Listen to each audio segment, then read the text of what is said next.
Throughout Gen V Season 2, Cipher has established himself as one of the most chilling, calculating forces in the boys' universe. His arrival at Godolkin University after Dean Shetty's death brought a shift in tone, less emotional manipulation, more cold, surgical precision. Yet hidden within the chaos of his grand purification plan is a clue that one man, one supe, might already be capable of ending him. Polarity. While Polarity has always been treated as an aging symbol of supe celebrity, his powers, and his mysterious neurological condition, might hold the key to destroying Cipher from the inside out. What seems like a tragic weakness could actually be a dormant weapon capable of disrupting Cipher's very essence. This is the theory that Polarity's magnetic core could overload Cipher's neural control, creating a confrontation unlike anything Gen V or the boys have ever shown.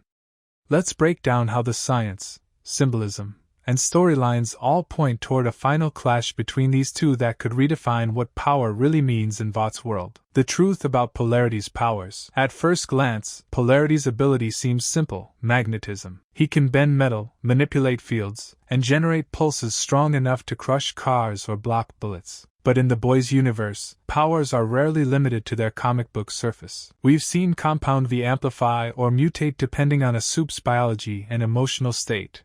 Starlight's light manipulation, for instance, works through stored electricity, while Marie Moreau's blood control taps into the body's iron content.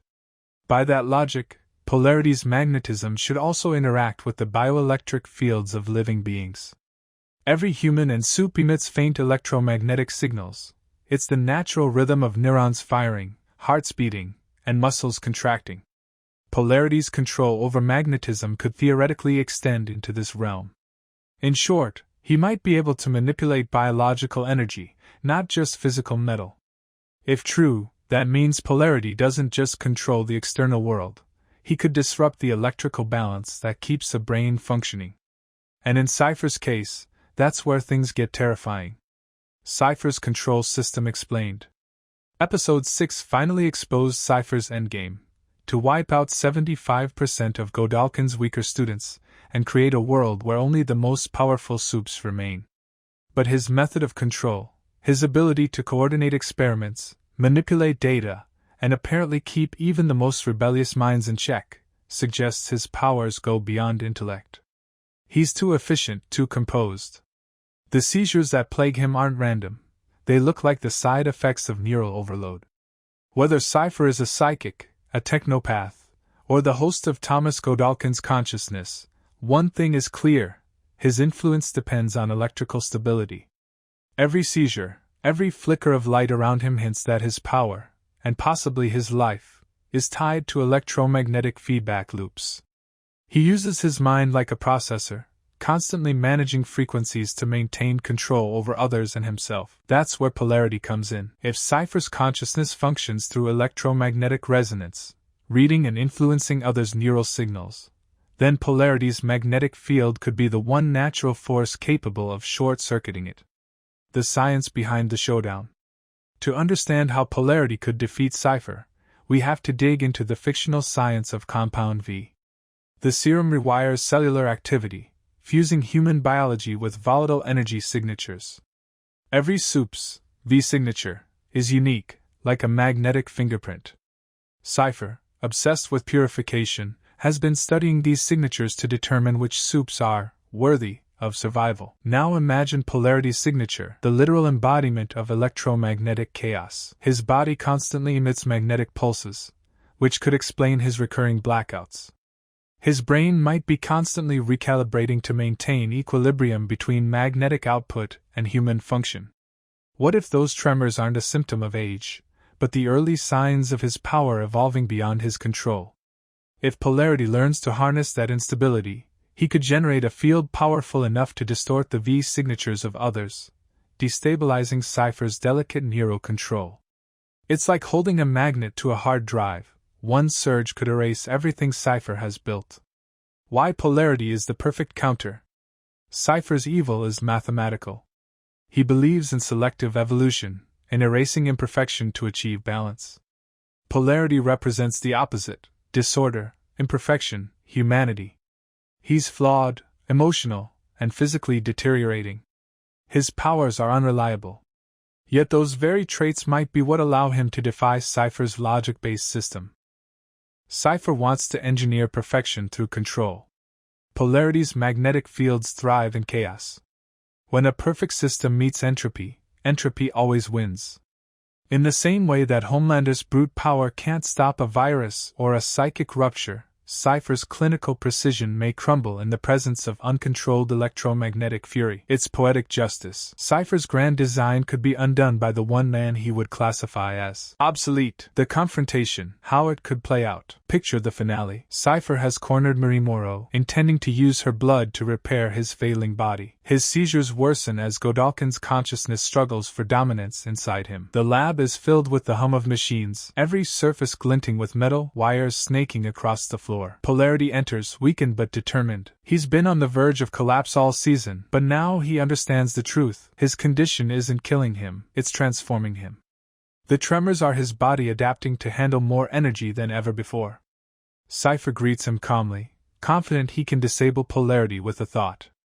But when Cipher reaches out with his mind, he feels resistance, like static feedback. Polarity's field reacts instinctively, pushing back with equal force. Lights flicker, glass shatters, and a metallic storm erupts. Cipher strains to maintain focus, his body convulsing as electromagnetic interference overloads his neural circuits. Polarity, meanwhile, stops fighting the tremors. He lets them spread, becoming a conduit of pure magnetic force. Their powers clash, logic versus chaos, order versus entropy, until Cipher's consciousness begins to splinter. His seizures spike to catastrophic levels as his own neural network collapses under the surge. In his final moments, Cipher realizes that the very principle he worshipped, purification through control, is being erased by raw, uncontrolled evolution. The aftermath. When the field finally dies down, Cipher lies motionless. The equipment around him is fried, the metal twisted like melted clay. Polarity collapses too, his body scarred by the overload but alive. Marie rushes to stabilize him, perhaps using her blood manipulation to repair his internal bleeding. Cipher's body begins to crackle with residual energy, a sign that Godolkin's consciousness might still be trapped inside. But without a stable host, the mind link begins to fade. The God, who tried to reshape supe evolution, is finally silenced by the most imperfect of his creations. Polarity's sacrifice doesn't just save Marie or Godolkin University, it restores balance. It reminds everyone, from Homelander to Vought itself, that flaws are not weaknesses. In a world obsessed with perfection, imperfection becomes the ultimate act of rebellion. Deeper symbolism. Beyond the spectacle, this theory resonates thematically. Cipher represents the scientific hubris of the boys' universe, the belief that humanity, or supes, can control nature through data and experimentation. Polarity embodies everything that defies that belief: aging, emotion, unpredictability. Their clash isn't just physical, it's philosophical. Cipher's sterile, white laboratory mirrors his obsession with order. Polarity's chaotic magnetic surges represent entropy. When the two meet, it's not just a battle of strength, it's nature reclaiming balance. Marie's presence adds another layer. Her blood powers, tied to the essence of life itself, bridge the gap between Cipher's science and Polarity's chaos. She symbolizes the middle ground, evolution through empathy, not extermination. Her ability to heal could even stabilize Polarity afterward, completing the cycle of destruction and renewal. Could Polarity survive? If Polarity releases that much energy, wouldn't it kill him? Possibly. But there's another angle. The same overload that destroys Cipher could act as a catalyst, permanently fusing Polarity's body with his magnetic field. Instead of dying, he could evolve, becoming something closer to pure energy, a living magnetic anomaly. That would align with the boy's pattern of bittersweet transformations, powers gained through trauma, redemption through sacrifice. Polarity's evolution could even set up his son, Andre, to inherit refined magnetic abilities, completing a generational arc about legacy, imperfection, and acceptance.